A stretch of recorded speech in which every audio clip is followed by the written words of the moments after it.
안녕하세요. 무탈한 사회를 위한 현재순의 무방비 탈출 사회방송입니다. 오늘은 10월의 마지막 날 노동자 3명이 사망하고 8명이 중상을 입은 목포 대불산단 내 원당 중공업 사내 하도급 폭발 사고에 대해 알아보는 시간 갖도록 하겠습니다. 그럼 먼저 빈번히 발생하고 있는 조선소 사망 사고와 관련된 최근 KBS 추적 60분 수치로만 안전한 나라 은폐되는 산업재해 10분 분량으로 편집된 방송 내용을 들어보시겠습니다. 최근 현대중공업에서 근무하던 한 하청 노동자가 사망했습니다. 사인은 심근경색. 회사는 의식을 잃은 채 쓰러져 있는 고인을 트럭에 태워 병원으로 이송했습니다. 그 노동자를 구급차에 실어서 보냈더라면 그 노동자 살 수 있었습니다. 하지만 산재 은폐를 위해서 구급차 기록을 남기지 않으려고 트럭에 실려서 나가는 동안 제대로 된 응급조치도 받지 못해 결국 병원에 도착하자마자 사망하는 비극적인 상황을 저는 맞이했었습니다. 고인은 지난 9월 17일 새벽 5시 30분 회사에 출근했습니다. 오전 7시 옷을 반쯤 갈아입은 채로 누워있는 고인을 후배 동료가 발견합니다. 의식은 없었지만 호흡이 있었다고 합니다. 의식이 깨어나지 않자 회사 관계자는 전화를 걸어 긴급 이송을 요청합니다. 그가 부른 것은 회사 트럭. 7시 2분 트럭 뒷좌석에 고인을 뉘이고 병원으로 향합니다.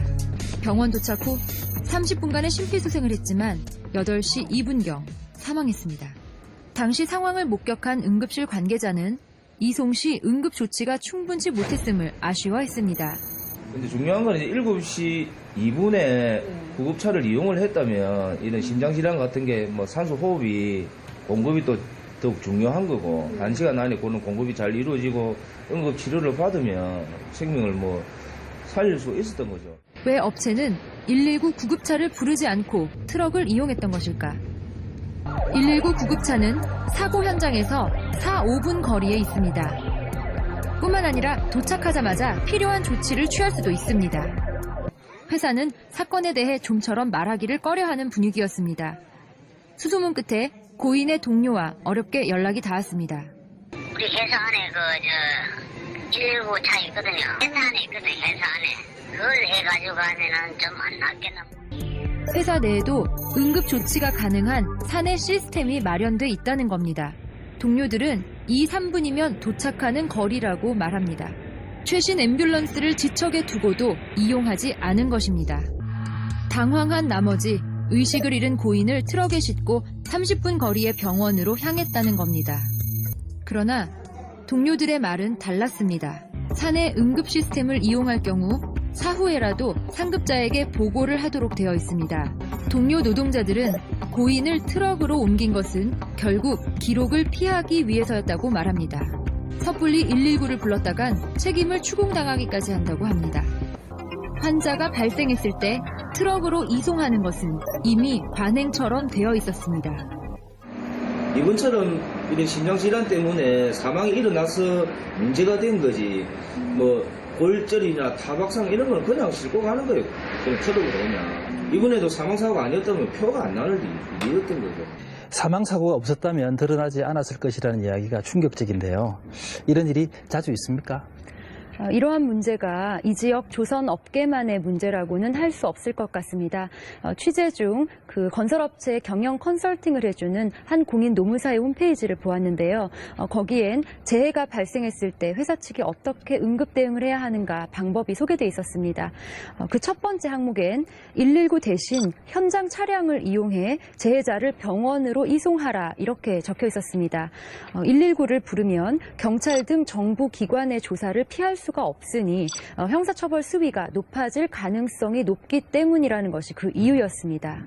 그러니까 사망재해가 많으면 산재도 더불어서 많은 것이 상식적일 텐데 사망률만 높다는 것은 그 산재 은폐가 그만큼 심각하다는 것의 반증이라고도 볼 수 있습니다. 2007년 수행된 한 연구 결과에서는 산재 건수가 공식 통계 자료보다 최소 12배까지 많을 것으로 조사가 되기까지 했습니다. 극히 소수만이 산재를 신청하고 또 승인받는다는 의미인데요. 그렇다면 산재 은폐 줄이거나 막을 수 있는 방법 없습니까? 사실 그 노동자들이 드러내놓고 산재를 신청하기란 참 쉽지가 않은 현실이었는데요. 이럴 때 기댈 수 있는 곳은 바로 정부의 관리감독기관, 즉 고용노동부밖에 없습니다. 그러나 이 산재 은폐 문제를 해결하고자 하는 정부의 노력은 찾아보기 힘들었습니다. 최근 6개월 동안 현대중공업에서는 3명의 하청 노동자가 사망했습니다. 조선업은 대단히 노동 집약적인 산업입니다. 거대한 철물 구조물을 일일이 사람 손으로 다루다 보니 언제나 크고 작은 사고 위험에 노출될 수밖에 없습니다. 조선업에 있어서 하청 업체라고 하는 데는 원청에 지금 전적으로 의존을 할 수밖에 없는 그런 구조를 띠고 있습니다. 하청이 배 만드는 걸 독립적으로 수주를 하기는 어려울 거고, 또 우리나라 원청 업체에서 일을 줘야만 자기가 일을 할 수 있는 구조를 띠고 있으니까 이제 원청에 이제 사실상 종속이 많이 돼 있다고 볼 수 있겠죠. 그런 상황이다 보니 하청에서 산재 사고가 났을 때 원청에서 좋지 않게 보는 것에 대한 그 우려가 상당히 클 수밖에 없는 그런 상황입니다.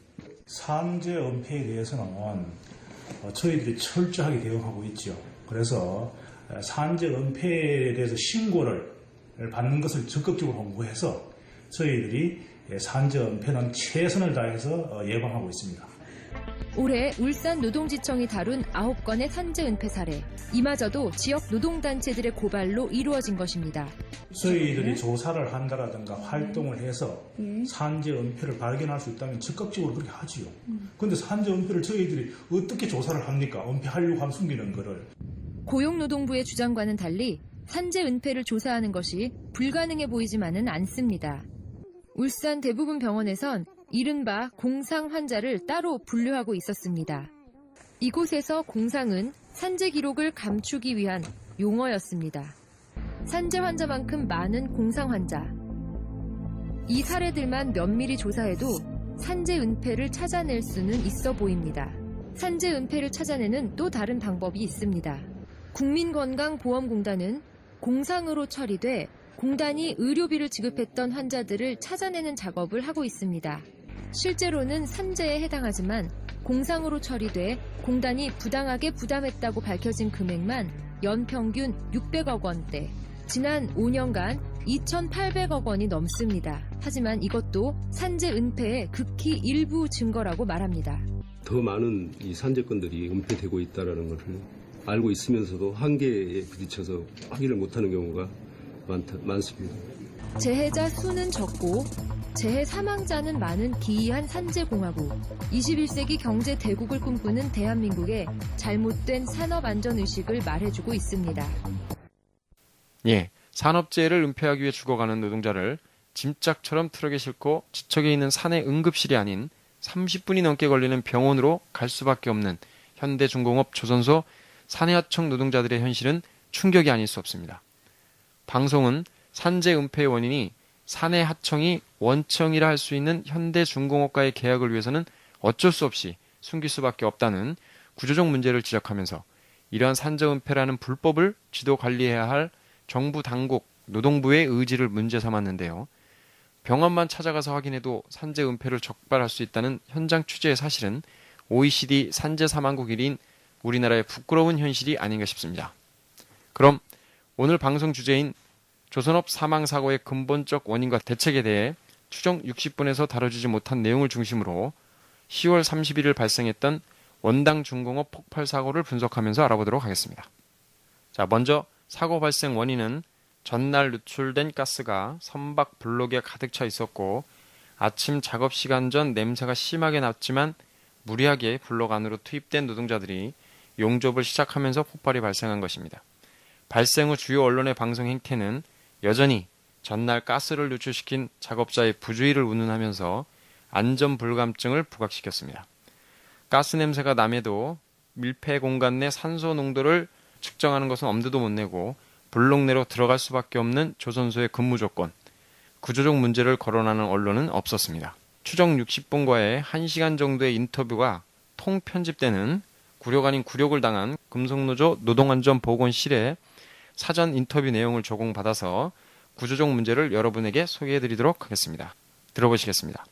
10월 마지막 날 목포 대불공단 원당중공업에서 용접 작업 중 폭발 사고가 나서 3명이 죽고 8명이 중경상을 당했습니다. 가스 폭발입니다. 원인은 명백합니다. 가스 냄새가 심하게 났다고 합니다. 블록 안에 가스가 차 있는 상태에서 용접기에 불을 붙이니까 폭발한 겁니다. 이 작업은 작업 시작 전에 항상 가스가 차 있는지 산소농도 체크를 해야 하는 작업입니다. 하청 노동자들에게 산소농도 체크 장비를 지급치 않았습니다. 냄새는 났지만 장비가 지급되지 않았기 때문에 용접기 불을 당긴 것입니다. 하청 노동자들은 장비 지급을 요구할 수도 없습니다.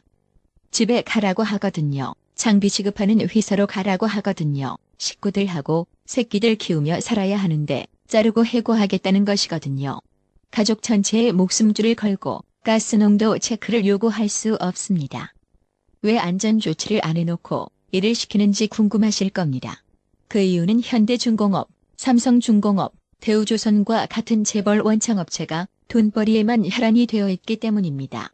악마의 계약을 강요하고 하청 단가를 후려치고 있기 때문입니다. 다단계 피라미드 사업을 아시지요? 조선소에서 악마의 계약이 만연해 판을 치고 있습니다. 예를 들어 현대중공업이 1억 원을 받는 계약을 선주와 체결합니다.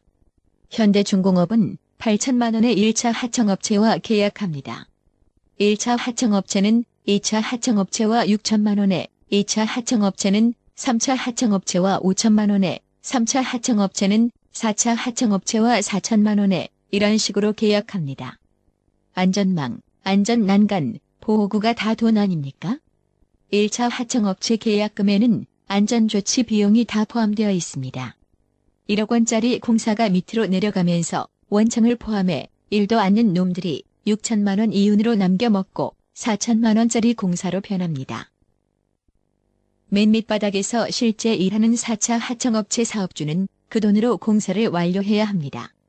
노동자들 월급 주고 경비 쓰고 사장도 먹고 살아야 하는데 안전조치까지 하면 거의 남는 게 없습니다. 하청 단가를 후려치고 터무니없는 계약이 강요되고 있습니다. 인건비, 안전조치 비용을 포함해 하청업체 사장의 기본 이윤을 보장해야 하는데 그렇지 못합니다.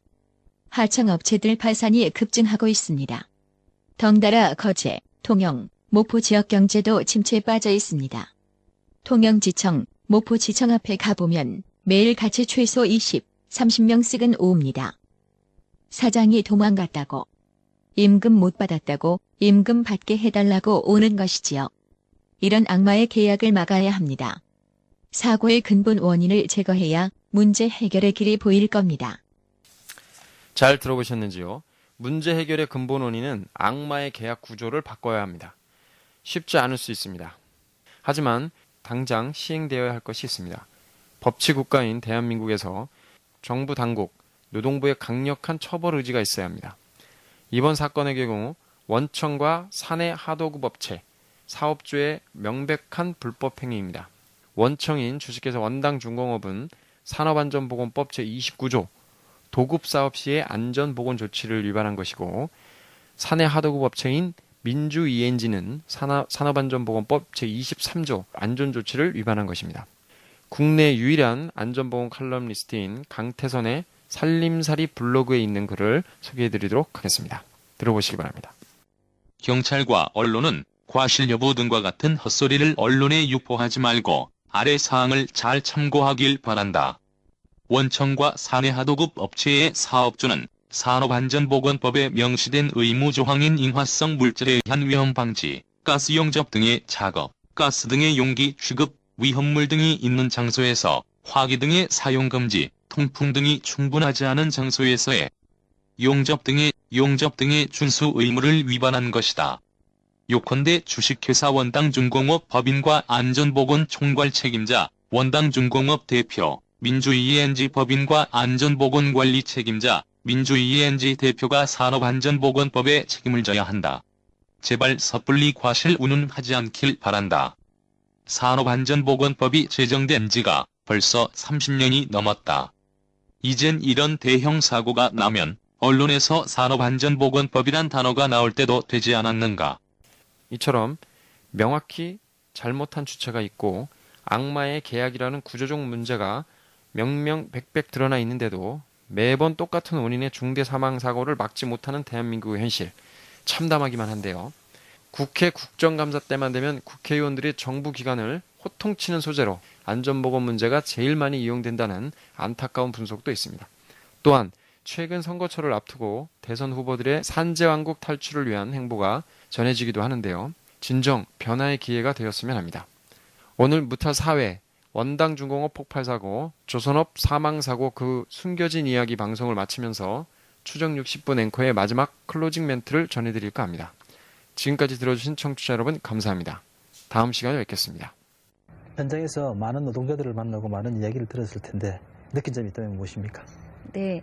그 취재 초기 그 산재 은폐 피해자들을 어렵사리 수소문해서 연락을 해보면 KBS가 맞느냐 또는 그 어떻게 당신을 믿느냐 이렇게 거듭 확인하고 또 자신은 아무 그 취재에 응할 수 없다 이렇게 반응해 주시는 분들이 많아서 취재에 굉장히 애를 먹었습니다. 그런데 촬영이 진행이 되고 또 마무리될 즈음에는 그 여전히 취재에 응할 수는 없지만 작은 그 도움이 되고 싶다. 본인들의 현실을 조금이라도 알리고 싶다. 이러면서 얼마나 본인들이 위험한 곳에서 일을 하는지 또 얼마나 마음고생이 심했는지 그 사진과 동영상, 문자 등으로 이렇게 알려주시기도 했습니다. 그 내용을 확인하면서 그 우리나라의 산재율이 낮다는 것은 그 결코 안전하다, 현장이 안전하다는 뜻이 아니라는 걸 알았습니다. 그 위험을 알아주는 사람, 또 그 호소를 들어주는 사람이 없다는 것을 의미하는 것은 아닐까 하고 생각을 해보았습니다. 용광로가 넘어져 노동자가 사망하고 건설 중인 다리가 무너지는 등 어이없는 후진국형 사고가 최근 많이 일어나고 있습니다. 조선업계의 현실도 마찬가지였습니다. 기본적인 안전장치가 없어서 다리에 줄을 매고 파이프에 들어가야 하고 질식사를 당하는 현실은 슬프기까지 합니다. 우리 선박을 구입하는 해외 바이어들은 작업 현장의 안전을 중요시한다고 합니다. 안전하지 않은 일터에서 좋은 품질의 제품이 만들어질 수 없다고 믿기 때문이라고 합니다. 안전하고 안정된 일터도 경쟁력의 중요한 한 요소라는 것을 우리 기업들은 믿지 않는 것 같습니다.